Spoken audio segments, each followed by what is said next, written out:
اللہ وکونوا مع الصادقین، اللہ سے ڈرو.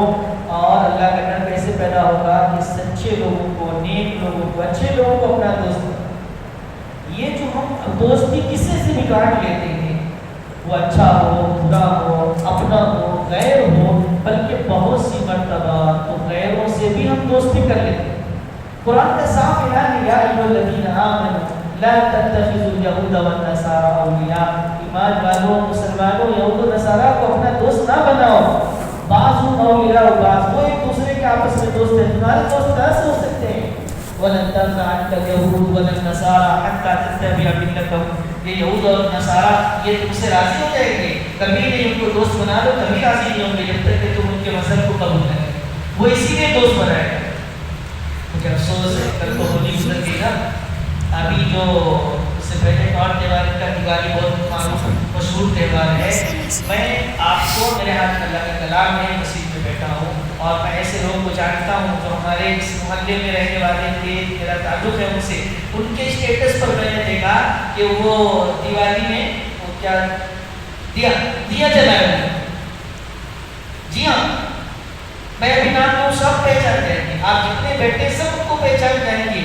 اچھے خاصے جماعت کے ساتھی بھی ہیں، لیکن اتنا شعور نہیں ہے کہ تعلق اس ملک میں رہنا ہے، ہمیں ان سے تعلق رکھنا ہے.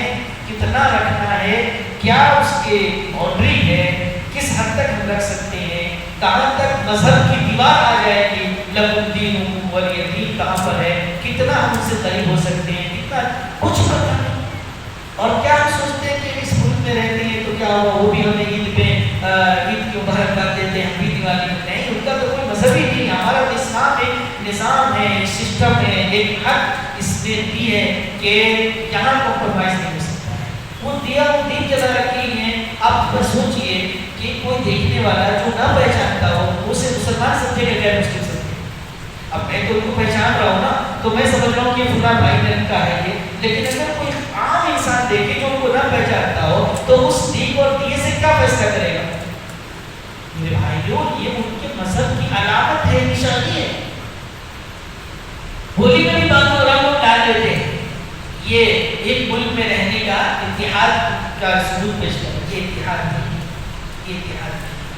دوستی کس سے کرنی ہے، کتنی کرنی ہے؟ اس ملک میں ہمارے ان سے کاروبار میں، تجارت میں، ٹھیک ہے کوئی مسئلہ نہیں، کر سکتے ہیں کاروبار، تجارت کر سکتے ہیں، ان کے ساتھ ملنا جتنا بھی اسلام کا ہو سکتا ہے. لیکن اس طرح کا تعلق کہ ہم اپنا مذہبی تشخص کھو دیں، پتہ ہی نہیں چلے کہ مسلمان ہیں کہ غیر مسلم ہیں، اس درجے کا تعلق غیر مسلموں سے قائم کرنے کی اجازت نہیں. لیکن ہم ان سے تعلق جب رکھتے ہیں تو ہوتے ہوتے جہاں تک بڑھے. مٹھائیوں کا بھی تبادلہ ہوتا ہے، وہ ہمیں مٹھائی بھیجتے ہیں، ہم بھی ان کو مٹھائی بھیجتے ہیں. ارے بھائی، غیر مسلموں کے ساتھ خیرائی کرو، ہمدردی کرو، ان کی غریبوں کی مدد کیجیے، ان کی بیماروں کی مدد کیجیے. وہ پڑوسی ہیں تو ان کے ساتھ اچھا سلوک کیجیے. اسلام اس کی تعلیم دیتا ہے. لیکن جب مذہب کی بات آ جائے گی تو ہم فوراً کہیں گے لکم دینکم ولی دین، تمہارے لیے تمہارا دین، ہمارے لیے ہمارا. اس لیے یہ قرآن کہہ رہا ہے کہ ہم ایسے لوگوں کو اپنا دوست نہ بنائیں جو ہمیں صحیح راستے پر نہ رہنے دیں. چاہے وہ مسلمانوں میں سو چاہے غیر مسلموں میں. مسلمانوں میں سے بھی بہت سے لوگ آوارہ قسم کے ہیں، دین سے دور ہیں، گناہوں میں پڑے ہوئے ہیں. اگر ہم ان سے تعلق کر لیتے ہیں، ان سے دوستی رکھ لیتے ہیں تو ہمیں کہاں لے جائیں گے؟ اور یاد رکھیے کہ بالعموم ایسا ہوتا ہے کہ اچھے دوست کا اثر برا جلدی قبول نہیں کرتا، لیکن اچھا برے کا اثر جلدی قبول کرتا ہے. ہوتا ہی. اب دیکھیے، زیادہ تر یہ ہوتا ہے.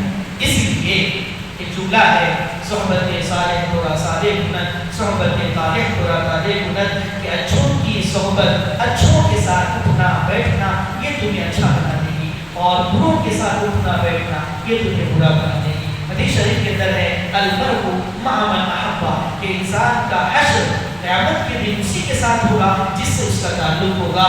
جس سے انسان دوستی رکھتا ہے، تعلق کرتا ہے، غیر شعوری طور پر اس کے طور طریقے کو اپناتا ہے. یہ بات بالکل واضح ہے. جس سے ہمارا آپ کا تعلق ہوگا اس کے تہذیب کو، اس کے کلچر کو، اس کے اٹھنے بیٹھنے، کھانے پینے، رہن سہن اور ان کے آنے جانے، چیزوں کو ہم اپناتے ہیں کیونکہ ہم کو ان سے تعلق ہے.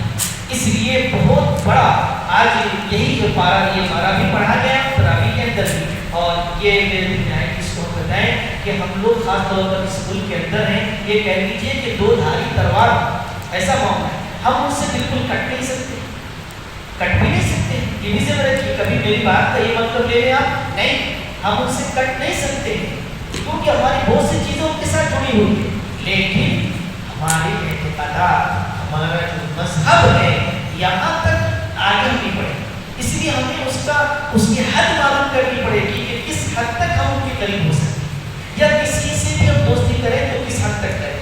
ایسی دوستی جس سے ہمارا دین متاثر ہو, نہ غیر مسلم سے ہم کر سکتے ہیں, نہ مسلمانوں میں سے ایسے جن سے ہم, کیونکہ کل قیامت کے دن کیا ہوگا, قرآن کریم کہتا ہے یلقون بعضهم الی بعض القول, کہ قیامت میں یہ ان کی طرف بات کو پھینکیں گے, ڈالیں گے, وہ ان کی طرف بات بلائیں گے. یہ کہیں گے تیری وجہ سے میں خراب ہو گیا, اور وہ کہیں گے نہیں تمہاری وجہ سے تو برے تھے, ارے تم میں برا ہو گیا, نہیں تم کو بلانے گیا تھا تو خود میرے پاس ہے. یہ گفتگو قرآن نے کئی جگہ پر اس انداز کی نقل کی ہے. اس لیے ہم اپنی صحبت کو, اپنے اٹھنے بیٹھنے کو اچھی طرح غور کریں, سوچیں کہ میرا اٹھنا بیٹھنا کس کے ساتھ, ہمارا دوست کون ہے. دوست کون ہونا چاہیے؟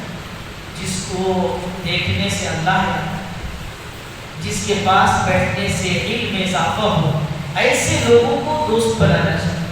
ہم لوگ ایسے لوگوں کو دوست بناتے ہیں. لوگ کیسے کھڑے ہیں, 4-5 لوگ کھڑے ہیں, سگریٹ چل رہا ہے, دنیا بھر کی باتیں چل رہی ہیں, یہ دوست کام آنے والے, ایسے دوست اچھے نہیں, یہ غلط ہے. اپنی دوستی کا انتخاب ایسا کیجیے کہ جو ہمیں دنیا میں بھی ہمارے کام آنے والی ہو اور آخرت میں بھی.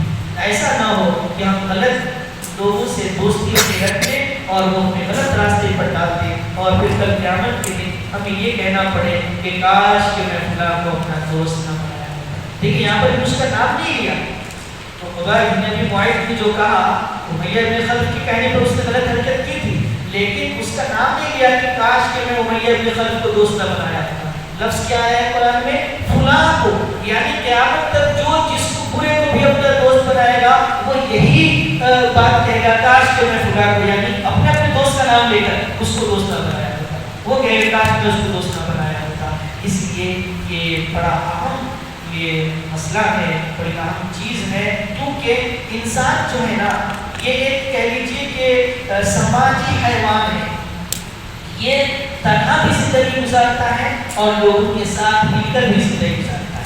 تنہا اس کو اگر خالی کر دیا جائے تو اس کو گھٹن سی ہونے لگتی ہے, اور ہر وقت وہ لوگوں کے بیچ میں ہی رہے ایسا نہیں. کبھی اس کا جی چاہے گا کہ تھوڑی دیر میں تنہائی میں رہو, تھوڑی دیر تنہائی بیٹھو. تو دونوں, اسی کو ہم کہتے ہیں کہ انفرادی زندگی اور اجتماعی زندگی, سوسائٹی. یہ جو ہے انسان ایسا نہیں ہو سکتا کہ ہر ایک سے ہٹ کے کٹ کے الگ ہو. یہ تو لوگوں کے ساتھ مل جل کر بھی رہتا ہے.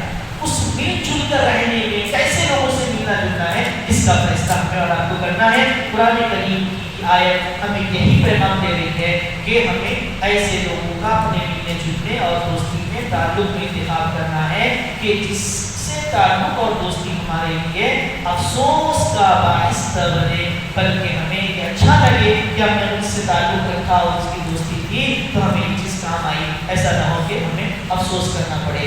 یہ آیت کا پیغام ہے. اللہ تبارک و تعالیٰ مجھے اور آپ کو عمل کی توفیق نصیب فرمائے. آمین. وآخر دعوانا